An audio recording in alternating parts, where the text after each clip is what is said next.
এই নাও পিঠা আম্মা পাঠাইছে। জানোই তো যে আম্মা কেমন করে তোমার কথা বলে। একটু দিবা? কেন? দাও না। আমি যাই। হ্যাঁ আচ্ছা দাও। আমার বয়ফ্রেন্ডটা যদি জাভেদ ভাইয়ের মতো হতো।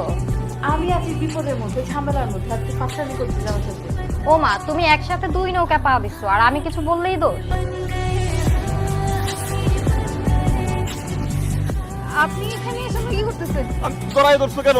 তুমি তুমি তুমি পাল্টাই গেছো। শুনো, আমার না এখন পড়তে বসতে হবে, অনেক পড়া আছে। নুরির সাথে আপনার সম্পর্কটা কি? আরে মেয়ে আমার প্রেমিকা। এটা কি বললেন? নুরির সাথে আমার সম্পর্ক ভাই তো ছোটবেলা থেকে, বুঝছেন ভাই? আপনি কি পাগল হয়েছেন? অনেক স্মৃতি ভাই, মানুষের বাসগুলো ভাই। আমি কবে বলছি আপনাকে আমি ভালোবাসি? আপনি শহরে আসেন, আমার গ্রামের মানুষ, এই জন্য আসেন, সুন্দর করে দুটো কথা বলি, দেখা করি। তার মানে কি আমি আপনার ভালোবেসে ফেলছি? আপনি এগুলো ভেবে ফেলবেন? আপনি যদি নেক্সট টাইম আমার সামনে আসার চেষ্টা করতেন না, তো আপনার খবর আছে।